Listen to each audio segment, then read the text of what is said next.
Number 1. Delphine Jubillar. In the early hours of December 16th, 2020, Cedric Jubillar was awoken at 4 AM by one of his children, only to notice his wife, 33-year-old nurse Delphine, missing. 15 minutes later, the concerned Cedric then called the police to inform them his wife had gone out for a walk with their 2 dogs, and though the 2 dogs had returned home around 4 AM, his wife Delphine could not be found. One neighbour would tell the police they had seen Delphine in the street between 2 and 4 in the morning, while another couple living near Delphine and Cedric would report hearing the cries of a woman around 11 PM the night before. This claim would be backed up by Delphine and Cedric's 6-year-old son, who reported hearing a violent argument between his parents the same evening. On the night of Delphine's disappearance, police would take notice of the odd behaviour displayed by Delphine's husband. When they arrived at the residence in the middle of the night, Cedric was found to be washing a duvet used by his wife and told police the dogs had tracked mud over it. On December 23rd, a search party consisting of close to 1,000 people, including 50 police officers, would utilize helicopters, drones and divers. During this search, they would find Delphine's phone, knife and some clothes, but failed to locate Delphine herself. As the investigation continued, police found the pedometer on Cedric's phone only counted 40 steps before he called police regarding Delphine's disappearance. In comparison, the police who searched the house and garden with Cedric present accounted for more than 380 steps on the same pedometer. This would suggest that Cedric only performed a very brief search of the house before calling the police 15 minutes after he found Delphine missing. Around the same time, Cedric called Delphine's phone 180 times up until 10 AM, and then only twice the next day before giving up. It was discovered in the summer of 2020, Delphine had announced her plans to divorce Cedric, with her lawyer stating it was carried out by mutual agreement. While in the process of this divorce, it's reported Delphine was involved with another man, who told press they had met online 6 months before her disappearance.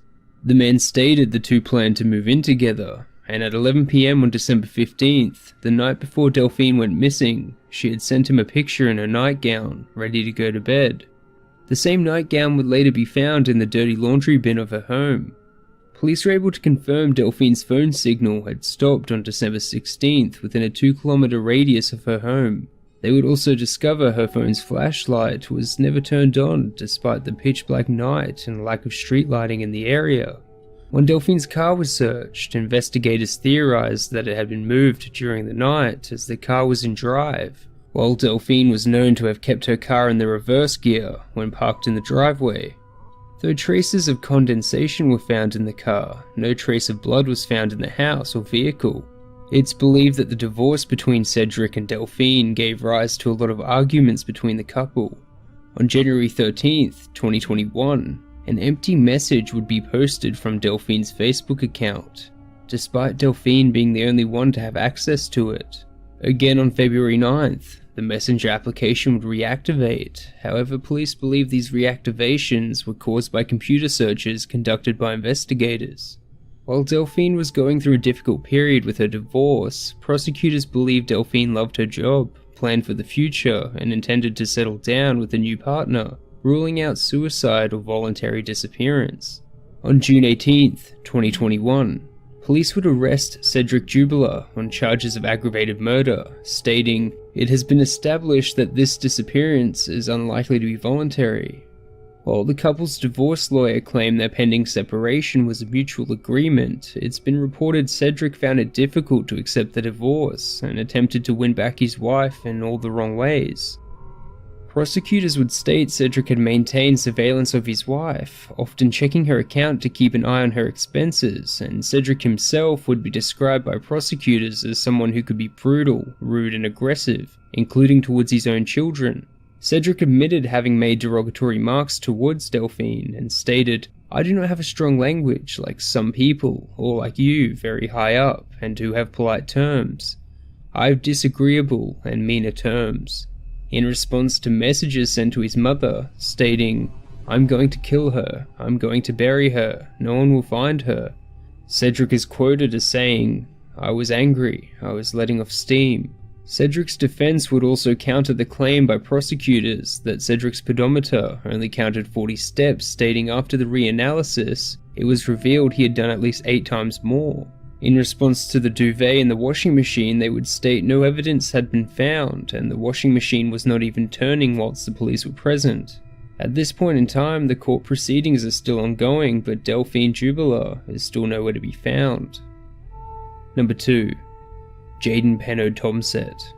On the 31st of December 2017, 22-year-old Jayden Penno-Thompsett was on a road trip with his friend Lucas Tattersall from Newcastle, New South Wales to Cairns. The pair had been driving for 26 hours in a red Nissan Pulsar, planning to meet up with people from a Facebook group known as the Deadbeat Drug Club. As part of the road trip, the two had picked up an assortment of drugs, including ecstasy, for the group to use on New Year's Eve in Cairns. Because of these drugs, Jayden and Lucas decided to drive as a way to avoid police detection at the airport. Throughout the road trip, the pair were using the drugs that they had in their possession, and became involved in a verbal argument near the remote town of Charters Towers on the morning of December 31st. Jayden claimed to have lost the drugs that he intended to sell to the Deadbeat Drug Club in Cairns, and the two stopped to search for them. Lucas told the court he pulled up 8 or 9 times to search all the bags in the car. His ice was misplaced somewhere. He was really aggravated. He got his MDMA, smashed his phone, and then proceeded to start walking off from the cars toward the trees. I proceeded to follow him, but he said, "Leave me the fuck alone." I started calling out his name, Jayden, Jayden, but didn't hear nothing. I checked trees. I didn't know what the case was. Lucas would eventually give up looking for Jayden and continue his road trip alone, citing the last time he saw Jayden was when he was walking into a fenced paddock just outside Charters Towers. When Lucas arrived in Cairns, their friend Jed Wakefield told police he was surprised Jayden had not arrived with Lucas, and told police Lucas was fried. He looked unhealthy. He had been on drugs for a day or two. He was absolutely cooked. When police questioned Jed as to why the group continued to party instead of notifying police, Jed told them they were aware Lucas and Jayden had a fight, but believed Jayden was doing his own thing separate to the group. One of the members of this group, Timothy Westcott, was found to be the cousin of the missing Jayden, and during the court proceedings, a message sent by Timothy to Lucas after he found out his cousin had gone missing was revealed, where Timothy urged Lucas not to go to the police. Timothy would later testify that he didn't want Lucas to go to the police as he believed Jayden had half their drugs and did not want him to get in trouble. Eventually though, several members of the group would contact police, and on the 3rd of December, a large-scale search would be launched, but failed to locate Jayden. Jayden's mother Rachel Penno would tell courts she believed her son was murdered, and also voiced concerns about the Queensland Police's investigation, saying an officer initially told her that her son had probably run off with a Swedish backpacker. During court, Rachel would read the 170-page document and concede police had in fact done all they could to locate Jayden. Despite this, even 5 years on, Jayden is still missing. Number 3. Grace Esquivel. Grace Esquivel planned to drop her daughter off at her parents', have a night out with her friends, and then pick her daughter up the next day. But sometimes the simplest plans go wrong, and sometimes we never get to find out why. Grace Esquivel was born on the 21st of December 1957. She was a 25-year-old single mother who lived in Mason City, Iowa, with her 6-year-old daughter Angie. She was known as a bubbly woman who had no trouble at school, but was a bit naive and a loner.